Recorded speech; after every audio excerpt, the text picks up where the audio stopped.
7 de la mañana con 24 minutos, estamos de regreso, lo habíamos anunciado, nos acompaña César Litardo, presidente de la Asamblea Nacional. Gracias por estar hoy con nosotros, bienvenido. Gracias a usted, Sofía, un saludo a todo el país que nos ve hoy. Bueno, es importante conocer cuál considera usted que ha sido el rol de la Asamblea Nacional durante estas protestas, estos días de convulsión social. Para muchos la Asamblea estuvo ausente, de hecho no han sesionado y no han podido tratar y abordar el tema frente a todos los ecuatorianos. ¿Cuáles son las responsabilidades que usted asume desde la Asamblea Nacional? Creo que el principal rol que tiene la Asamblea, y eso un poco poniéndolo en contexto de cada una de las funciones del Estado. El Estado como tal, el gobierno, el Ejecutivo tiene su rol fundamental de generar políticas públicas, de generar algunas acciones en función del país. La Asamblea, en este caso, su rol fundamental era la de garantizar la estabilidad democrática del país. Creo que nosotros lo hemos hecho de una manera responsable. Primero porque era conocido, público, notorio, de que un grupo político quería desde la Asamblea generar inestabilidad e incluso llegar a la posibilidad de tratar de buscar un golpe de Estado, si era el caso. Y también lo otro era que físicamente era imposible que la Asamblea sesione. Usted recordará que el 92% de los asambleístas son de provincia. Había en todo el país obstaculización en las vías.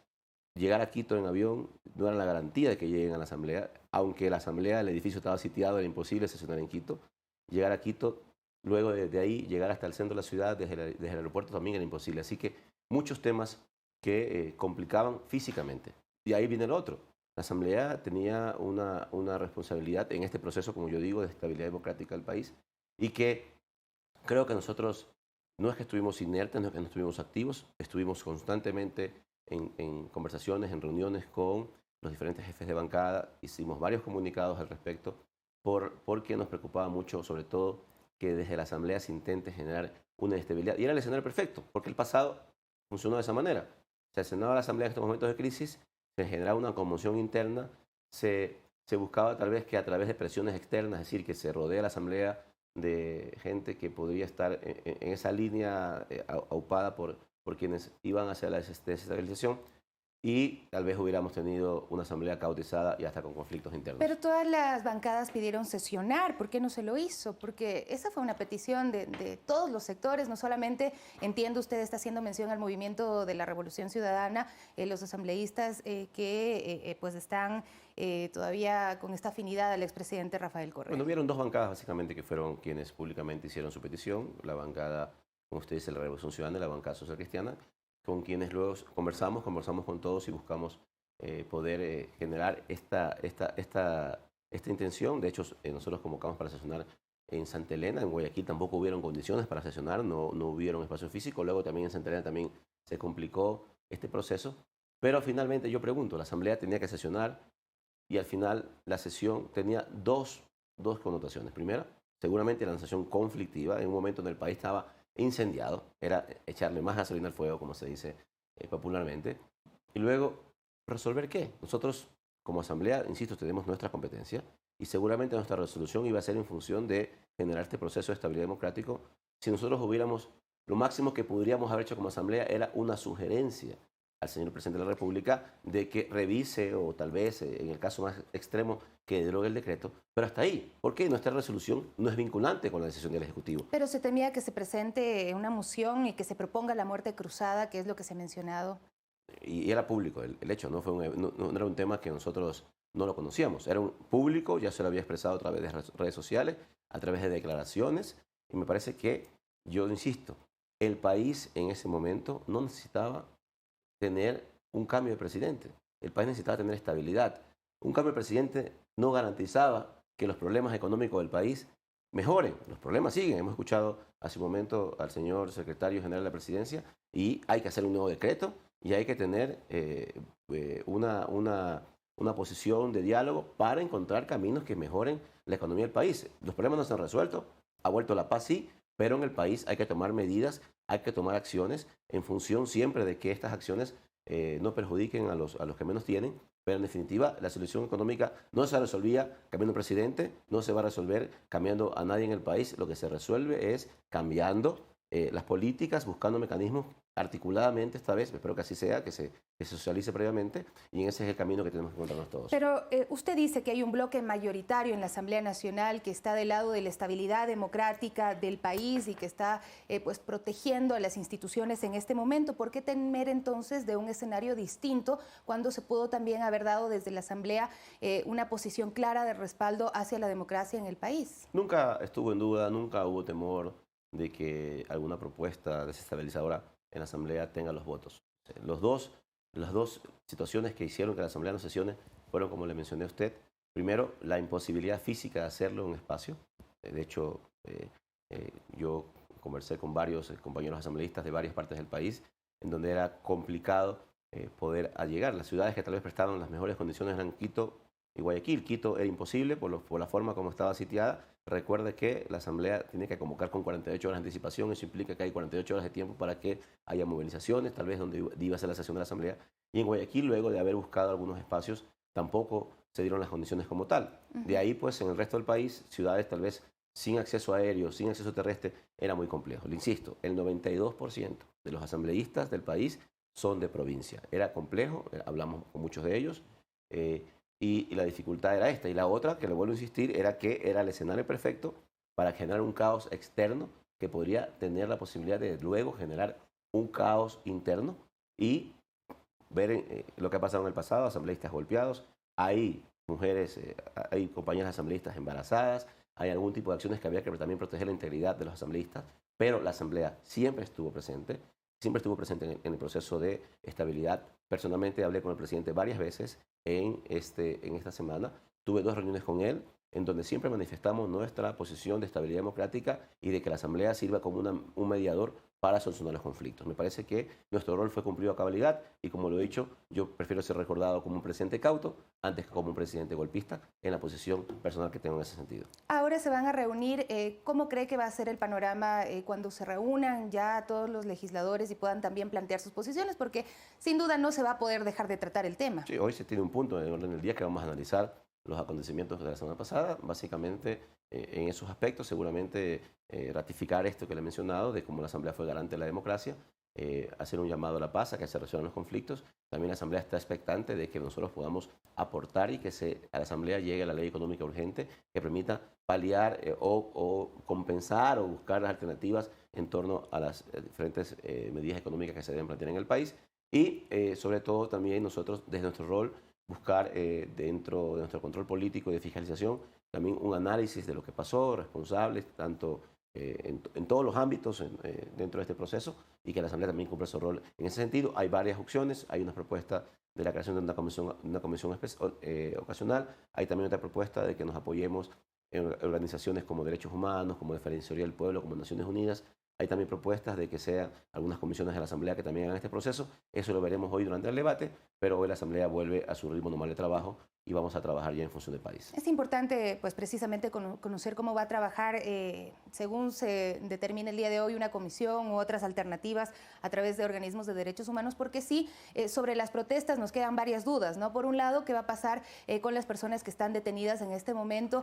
Con lo que ha solicitado también la CONAIE de que se presente una especie de amnistía para algunos, por lo menos, de los detenidos que entiendo que correspondan o que sean parte de sus filas.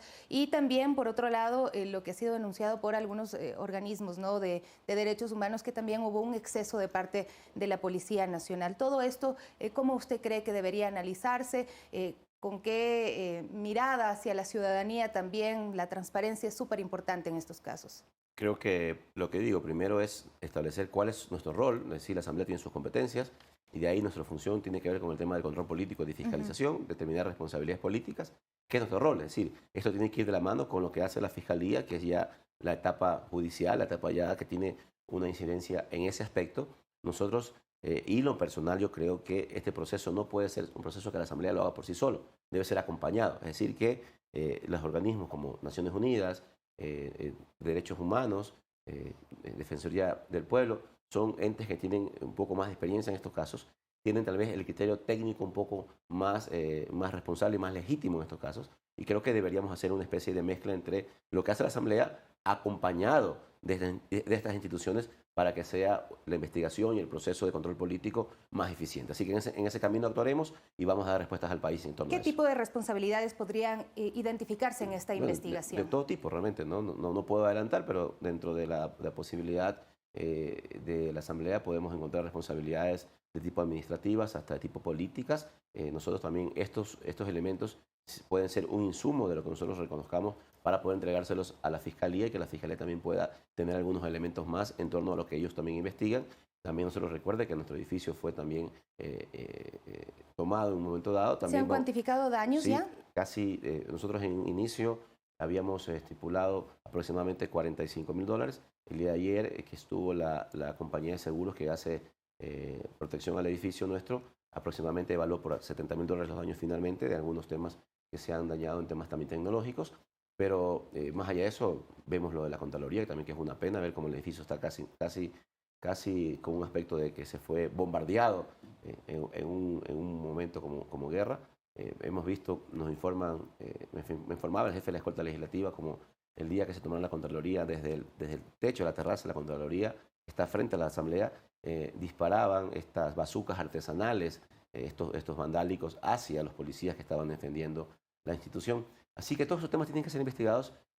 Esto tiene ¿La Asamblea va a entablar demandas contra quienes ingresaron a sus instalaciones? Ya pusimos la denuncia nosotros, vamos a entregar a las autoridades, una vez que se proceda, los videos respectivos de la Asamblea para que se pueda aportar la investigación en este caso y que la Fiscalía encuentre los responsables de quienes también ingresaron a la Asamblea y dañaron un bien público. Bueno, esto por un lado, ¿no? Porque se está tratando de alguna manera de distinguir entre lo que ha sido una protesta legítima, que puede tener también sus problemas y sus incursiones de alguna forma, por llamarlo así, pero también se está tratando de separar lo que ha sido los hechos vandálicos.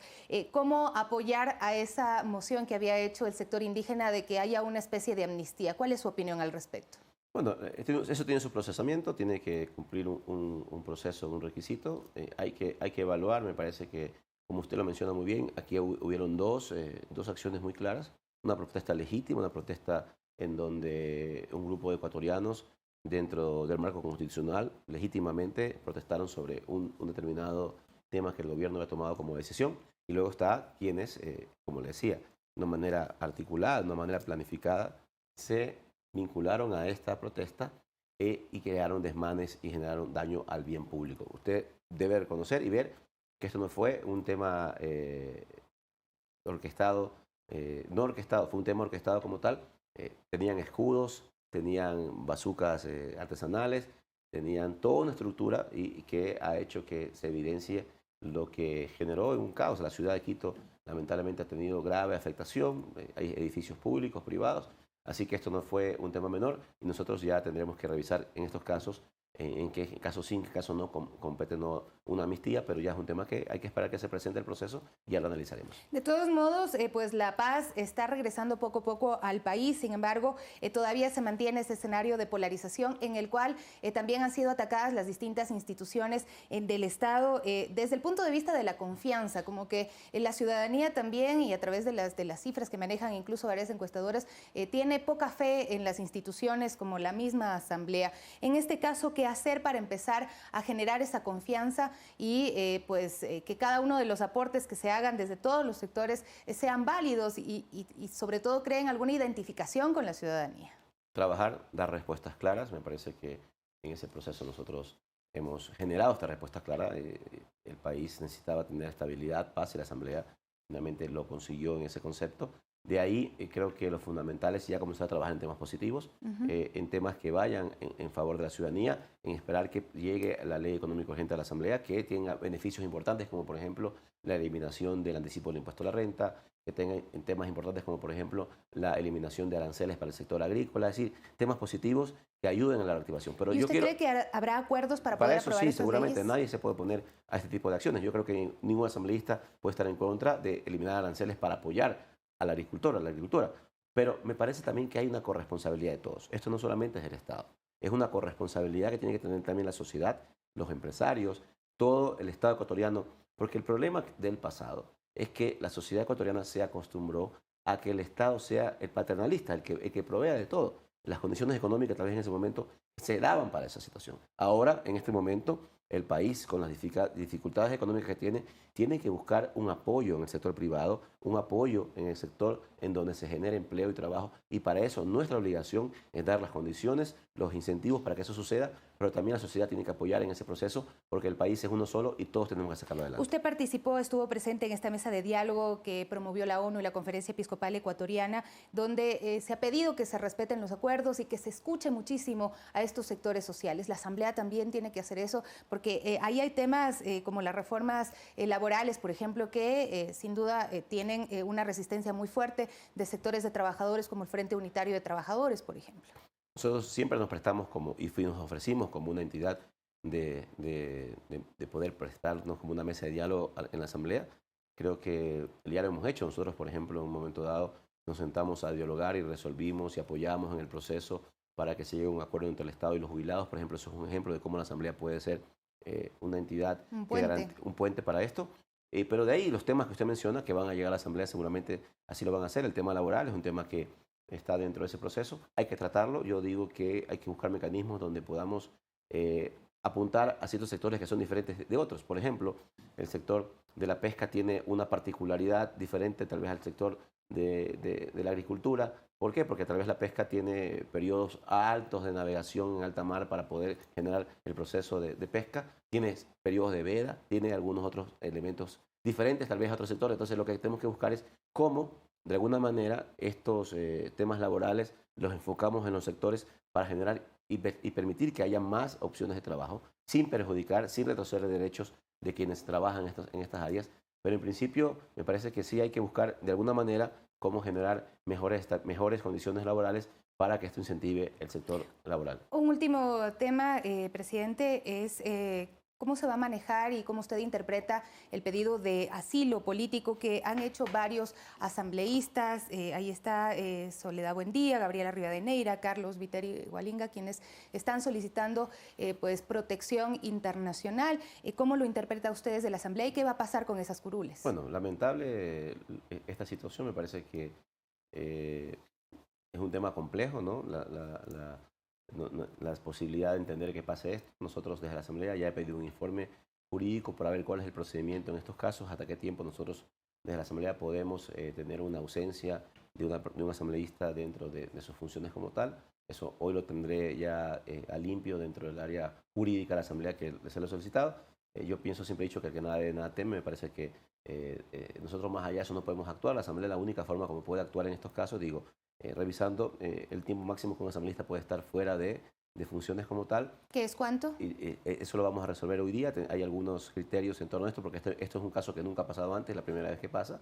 Hay un par de criterios jurídicos que hoy lo vamos a resolver. Vamos a hacer también unas consultas, tanto al Consejo Nacional Electoral como a la Procuraduría, para que nos den también elementos de cómo se procede en estos casos, que como insisto, no se ha dado antes en el país.